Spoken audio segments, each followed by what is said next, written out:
जिंदाबाद।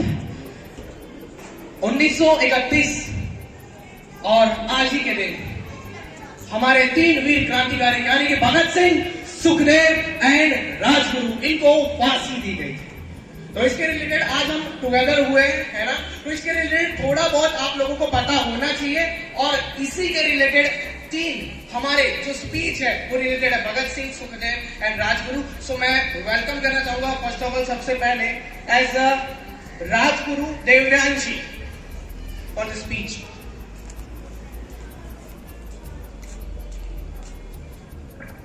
Very good morning. मौत को बड़ी बेसब्री से उन्होंने गले लगा लिया। सुना है शुरू से वो शौक रखते थे अव्वल होने का।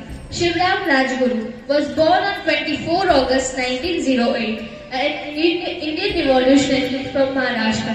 Shivram Rajguru, he was just 6 years old when his father died, and he was brought up by his big brother, and his big brother even took care of his mother. He was just 15 years old when he walked for 4 days to reach Varanasi from Gujarat for his higher education and to learn Sanskrit. Shivram Rajguru. This normal name took a total abnormal war against British rulers only for one reason, that was Azad Bharat. Bharat के इस चिराग को बचपन से ही जंग आजाद में शामिल होने की तमन्ना थी। बस फिर क्या, जुड़ गए वो आर्मी में मात्र 16 साल की उम्र में और लड़ते लड़ते शहीद हो गए। जान गए थे वो कि मुल्क से बड़ा कोई धर्म नहीं होता। लुटा दी अपनी जान इन्होंने, क्योंकि वो मानते थे कि तिरंगे से बड़ा कोई कफन नहीं होता। इस शहीद दिवस में हमारे सारे शहीदों को शत शत नमन करती हूँ। Thank you. Have a nice day.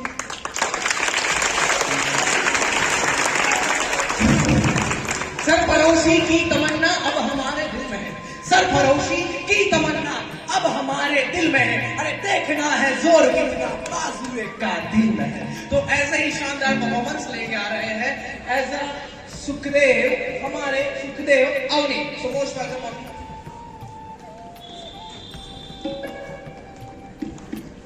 Good morning friends. लिख रहा हूँ मैं अनजान जिसका कल आगाज आएगा। लिख रहा हूँ मैं अनजान जिसका कल आगाज आएगा। मेरे लहू के हर एक कतरा एक कलाम लाएगा। सुखदेव जी अपने एक भारतीय क्रांतिकारी थे। उन्होंने देश के लिए अपनी आहुति दी थी। उनका पूरा नाम सुखदेव थापर था। उनका जन्म 15 मई 1907 को लुधियाना के नौदरा मोहल्ले में हुआ था। पंजाब और उत्तर भारत के अन्य क्रांतिकारी संगठन आयोजन। Mistake is the proof of our efforts. तो मिस्टेक वही करते हैं जो एफर्ट्स करते हैं। यस, तो ऐसे ही आगे मैं जिनको बुलाना चाहता हूँ उनके लिए एक लाइन कहना चाहता हूँ कि ये जो मेरे सीने में जो जख्म है, मेरे सीने में जो जख्म है वो तो सिर्फ फूल के गुच्छे हैं। हमें पागल ही रहने दो, हम तो पागल ही अच्छे हैं। तो most welcome Tanvi for the Bhagat Singh.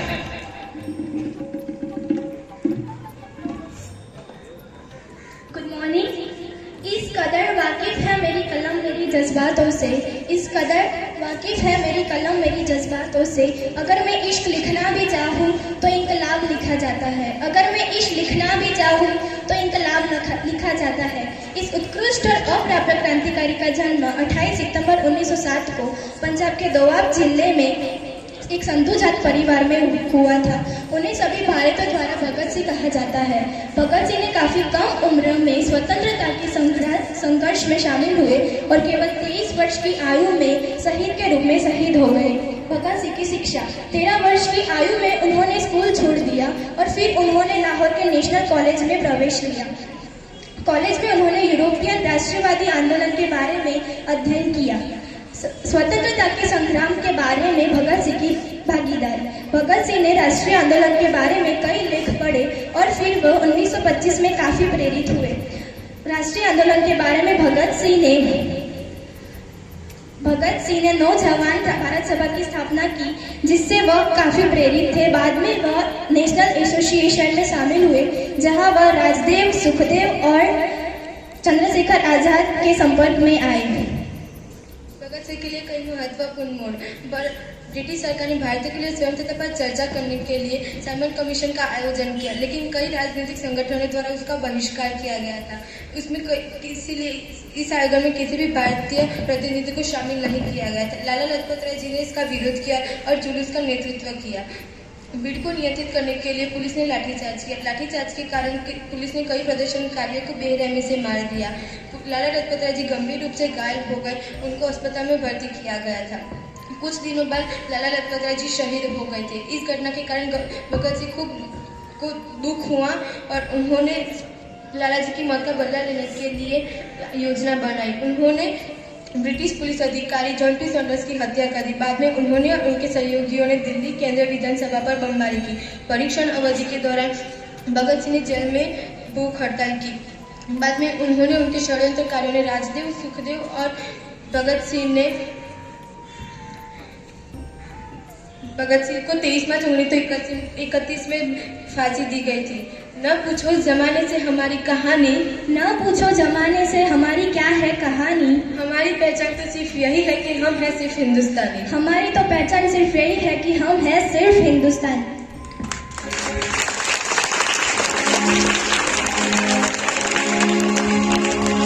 हम लोगों को समझ सको तो समझो दिल भर जानी, हम हैं हिंदुस्तानी, हम हैं हिंदुस्तानी। सो ऐसे एक प्रेजेंटेशन आगे लेके आ रहे हैं ऐसा ड्रामा।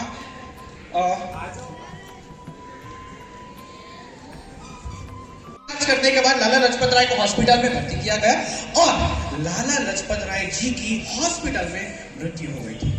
इसी दुखद घटना को भगत सिंह सहन नहीं कर पाए थे। उन्होंने सोच लिया कि कुछ करना ही है अब तो, क्योंकि इतने ठंडे रहने से देश को आजादी नहीं मिलेगी। लाला लाजपत राय, अशफाक उल्लाह खान, ऐसे कई लोग हमारे देश के लिए शहीद हो गए थे। ये सिलसिला कब तक चलता रहेगा? अब तो हमें आवाज उठानी ही होगी।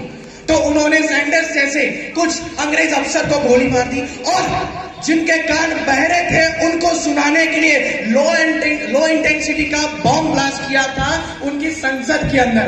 और जब संसद के अंदर बॉम्ब ब्लास्ट हुआ वो लोग भाग सकते थे लेकिन कायर नहीं थे। उनको सुनाना था कि हम हिंदुस्तानी हैं, इनकलाब लाके रहेंगे। वो लोग उधर ही रुके रहे और ऐसे पुलिस ने उनको पकड़ लिया था। तो यही सीन को हम आप लोगों को दिखाने जा रहे हैं। लाला लाजपत राय की मृत्यु के बाद ये आंदोलन जोरों शोरों से चल रहा था।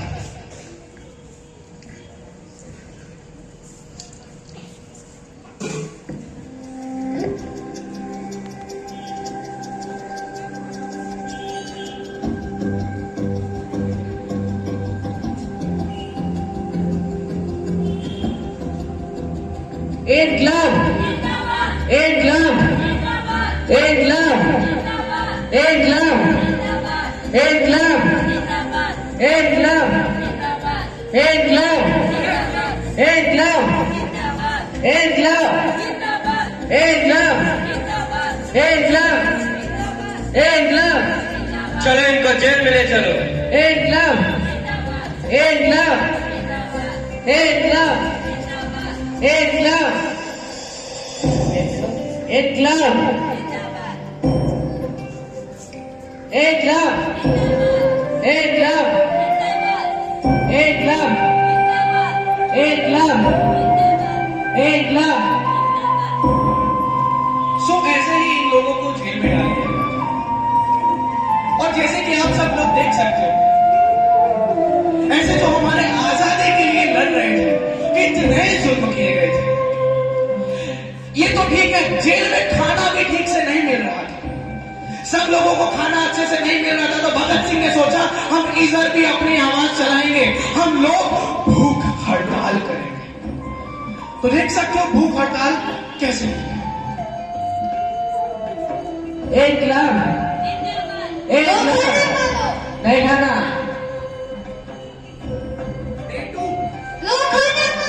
नहीं खाना, Day 3 नहीं खाना। और ऐसे ही 116वां दिन भी आ गया। चलो इनको फांसी पे ले चलो। आज अंत में इनको एक दिन पहले ही फांसी दी गई थी। इनकलाब, इनकलाब नहीं था तो इनके हाथ खुले ही रखे गए थे।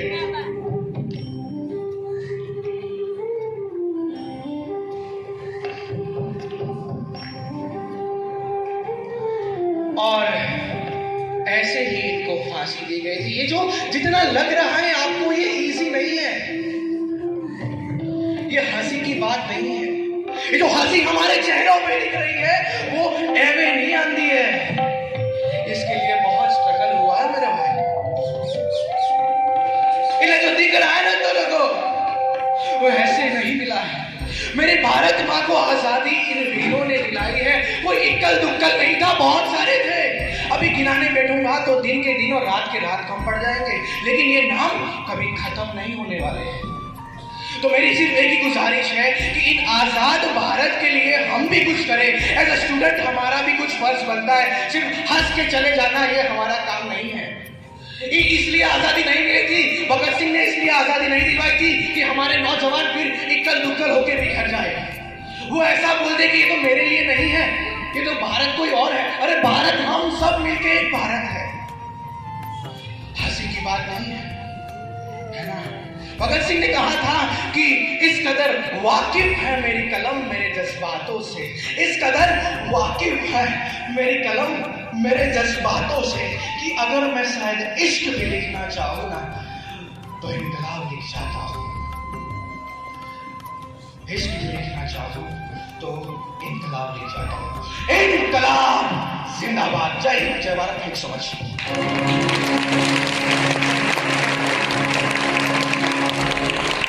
So, how's the Josh? मैं अगर बोलूँ how's the Josh, you have to say that I said, है ना? देखा आप लोगों ने how's the Josh, है ना? How's the Josh? How's the Josh? How's the Josh? इनकलाब, इनकलाब, इनकलाब, इनकलाब, इनकलाब। नूर दिखना चाहिए आंखों में, ये भारत है, मेरी आजादी नहीं मिली है, आंखों में दिखना चाहिए इनकलाब।